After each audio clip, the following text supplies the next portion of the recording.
from censorship now to political violence, the media and the administration, they're not turning down the temperature in this race one bit, but they're looking for both.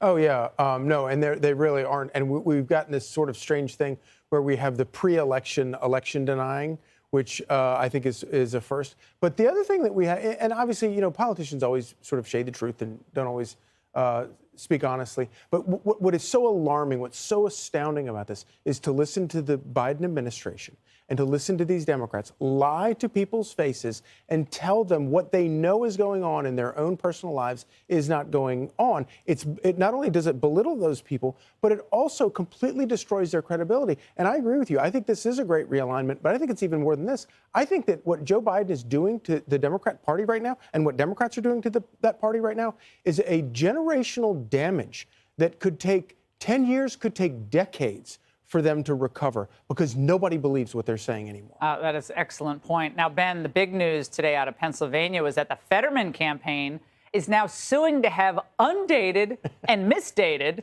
ballots counted. And apparently some aren't signed either. Now, they argue that the handwritten date requirement is just a technicality and not used to determine whether the votes were legally cast, and that throwing them all out violates federal civil rights laws. Ben, this is another desperate move on the part of the Democrats. Yes, but it's also totally predictable. I mean, they're completely hypocrites on all of this stuff. But one of the things that I think, and this is such a great point that Charlie just made, the ramifications of what we're seeing going on, the realignment that you talked about, we are talking about a sweeping away of a generation of Democratic leadership that has dominated in Washington. It has controlled and directed their party. And what we're going to see is not just them swept away, but a whole group of Gen Xers as well who were supposed to take the reins swept away. People like Tim Ryan, Beto O'Rourke.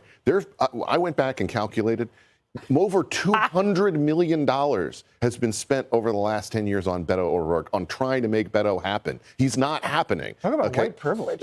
He's going to get clobbered. Stacey Abrams is going to get completely swept away by Brian Kemp. And I think that one of the things that we should understand here is we are going to move to a Democratic Party very quickly that is all being led by these millennial girl boss energy types. And that's going to be crazy town in terms of what they're going to offer to the country and what they're going to say. So as much as I think, you know, you had this whole false approach by Joe Biden to return to normalcy, the actual result of his policies and this terrible White House is going to be an even crazier, more leftist Democratic Party. Well, to your point about how the old dinosaurs are kind of going to be pushed off the stage or lumber off the stage, Nancy Pelosi was on CNN tonight being interviewed by Anderson Cooper.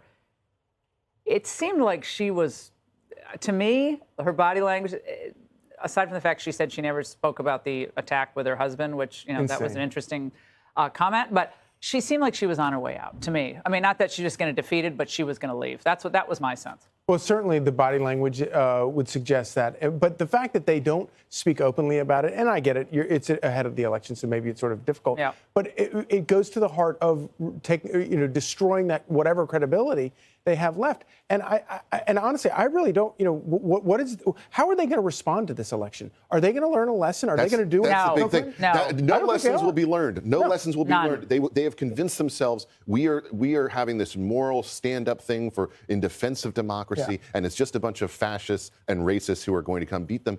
You know, the problem, of course, is that this is going to be one of the most diverse coalitions Republicans have ever formed. The old talking points don't work anymore. It doesn't work anymore. No one believes that. People understand that. I mean, when you see the governor of New York come out and say that, you know, it's just hysterical to complain about crime, you know, Black, Hispanic, and Asian Americans in these New York communities who have seen the increases in crime, they know that that's a lie. They see right through it, and they aren't going to be called racist in order for because of their actually pointing it out. Charlie, we talked about how politicians tend to lose their mojo over time when they stay in the game too long. I never thought I'd say this about Obama, but we played a little bit of the angle, but he dropped a particularly unhinged line over the weekend. Watch. When true democracy goes away, people get hurt. It has real consequences. This is not an abstraction.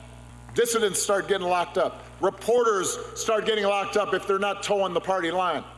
Corruption reigns because there's no accountability.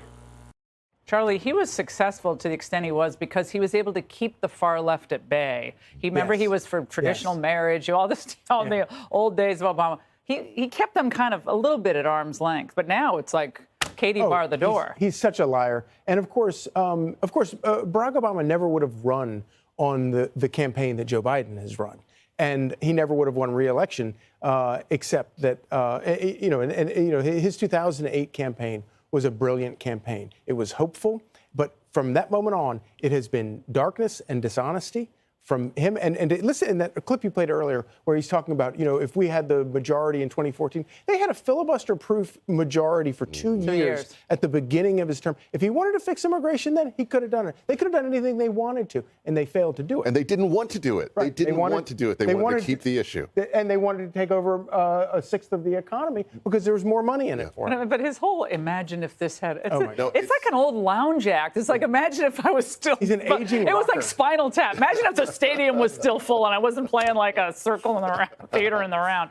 Charlie and Ben, great to see you both on set here. Hey, Sean Hannity here.